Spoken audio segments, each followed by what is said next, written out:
امریکی صدر ٹرمپ نے کہا ہے کہ ایران کے ساتھ مذاکرات کر رہے ہیں، امید ہے کامیاب ہوں گے۔ ہم ایران کے خلاف آپریشن مڈ نائٹ ہیمر بھی کر چکے ہیں۔ واشنگٹن ڈی سی میں فوج کی تعیناتی سے جرائم میں کمی آئی، امریکی شہر اب پہلے سے زیادہ محفوظ ہیں۔ ریپبلکن پارٹی کو مڈ ٹرم الیکشن جیتنا چاہیے، وفاقی حکومت کو الیکشن میں حصہ لینا چاہیے۔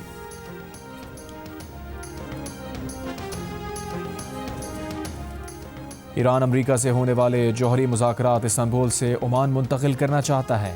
علاقائی سفارتکار کا دعویٰ، کہا ایران جمعے کو ہونے والے مذاکرات میں صرف جوہری بات چیت پر توجہ چاہتا ہے، مذاکرات میں علاقائی ممالک کی براہ راست شرکت کا خواہش مند بھی نہیں۔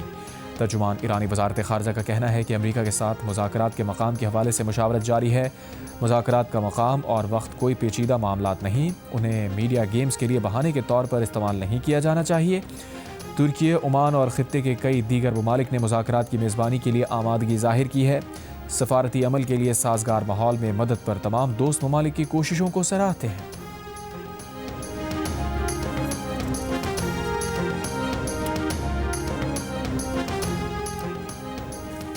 امریکہ اور ایران کے مذاکرات میں پاکستان کو شرکت کی دعوت، وزارت خارجہ کی تصدیق۔ سفارتی ذرائع کے مطابق نائب وزیر اعظم اسحاق ڈار مذاکرات میں پاکستان کی نمائندگی کر سکتے ہیں۔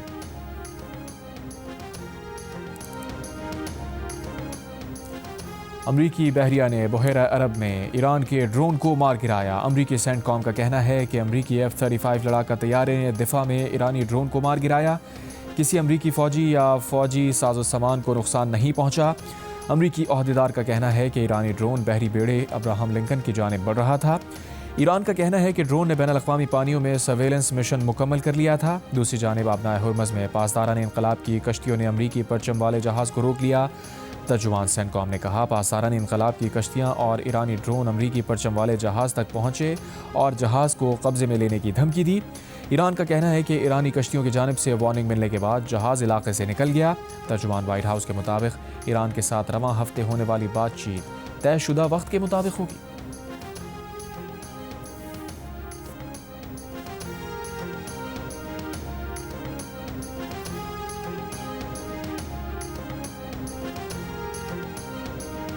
آج شب برات پر سوئی صدرنگ کا سحر کے اوقات میں گیس بند نہ کرنے کا فیصلہ، کہا سندھ اور بلوچستان میں آج صبح 3 بجے سحری کے وقت گیس بند نہیں ہوگی۔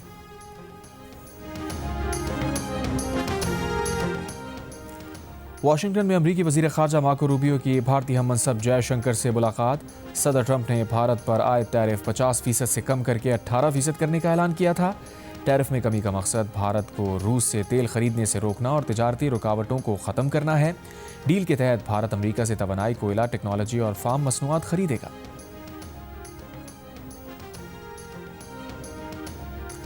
امریکی محکمہ خارجہ نے سعودی عرب کو F-15 طیاروں کی دیکھ بھال اور متعلقہ آلات کی فروخت کی منظوری دے دی۔ پینٹاگون کے مطابق $3 ارب میں ممکنہ فروخت کی منظوری دی گئی۔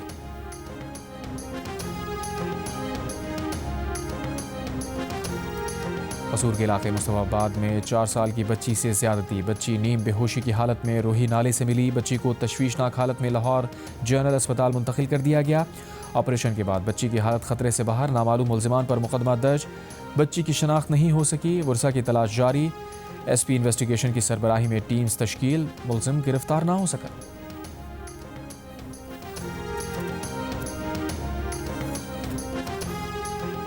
پنجاب کے اندر ایک لا لے کے آ رہے ہیں جس میں جو گٹر کا ڈھکن چوری کرے گا، جو گٹر کا ڈھکن بیچے گا، جو گٹر کا ڈھکن خریدے گا، اس سب کو 1 سے 10 سال قید ہوگی۔ اور کوئی گٹر کا ڈھکن چرانے کی وجہ سے یا بیچنے کی وجہ سے یا خریدنے کی وجہ سے اگر کسی کی ڈیتھ ہو جاتی ہے خدا نخواستہ تو اس کو 10 سال سزا ہوگی اور 30 لاکھ روپے اور 50 لاکھ روپے تک جرمانہ ہوگا۔ وزیر اعلیٰ پنجاب مریم نواز نے کہا ہے کہ پنجاب میں قانون لا رہے ہیں کہ گٹر کا ڈھکن چوری، خریدنے اور بیچنے والوں کو 1 سے 10 سال قید ہوگی اور اگر گٹر میں گر کر کسی کی جان گئی تو لاکھوں روپے جرمانہ بھی ہوگا۔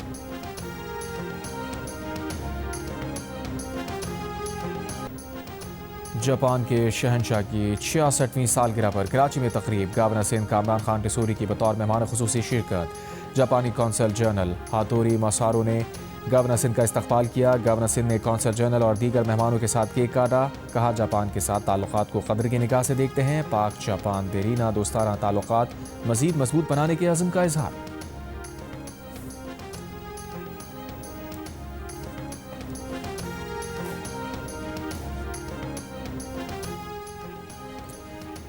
وفاقی آئینی عدالت نے سینئر صحافی ارشد شریف قتل کیس نمٹا دیا۔ کیس میں بین الاقوامی فورمز پر جانے کا معاملہ حکومتی صوابدید اور خارجہ پالیسی پر چھوڑ دیا۔ جسٹس عامر فاروق نے تحریری فیصلے میں لکھا، پاکستان اور کینیا کے درمیان MLA پر دستخط ہو چکے، دونوں حکومتیں مناسب اقدامات کر رہی ہیں۔ خصوصی مشترکہ تحقیقاتی ٹیم کی اب تک کی کارروائی پر کسی فریق نے اعتراض نہیں اٹھایا۔ اس وقت عدالتی مداخلت کی ضرورت نہیں، سو موٹو کیس اور تمام متعلقہ درخواستیں نمٹائی جاتی ہیں۔ ورثاء کسی بھی معاملے پر متعلقہ عدالتوں سے رجوع کر سکتے ہیں۔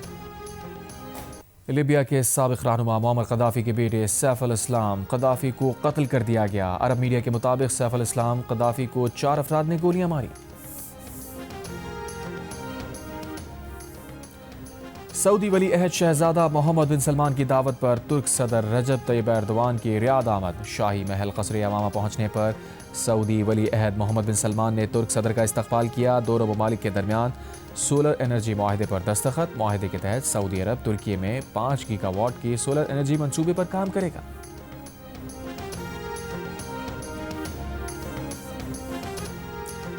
متحدہ عرب امارات میں ورلڈ گورنمنٹ سمٹ 2026۔ پاکستان سے وزیر مملکت بلال اظہر کیانی کی شرکت۔ سمٹ سے خطاب میں بلال اظہر کیانی نے کہا، پاکستان کی معیشت کو ریزیلینٹ بنانے کے لیے پائیدار اور مستقل بنیادوں پر برآمدات میں اضافہ ضروری ہے۔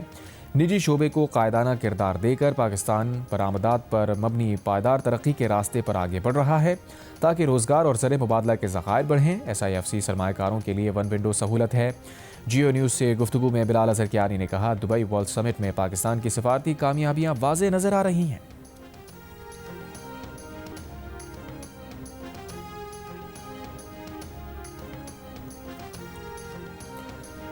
ورلڈ بینک گروپ کے صدر اجے پال سنگھ کا خوشاب کے تاریخی مقامات کا دورہ۔ مقامی افراد نے روایتی انداز میں استقبال کیا۔ اجے پال بنگا سنگھ نے گرودوارہ شری سنگھ سبھا صاحب میں خصوصی دعا میں شرکت کی۔ خوشاب کے مرکزی بازار میں اپنے آباء و اجداد کے گھر کا دورہ کیا۔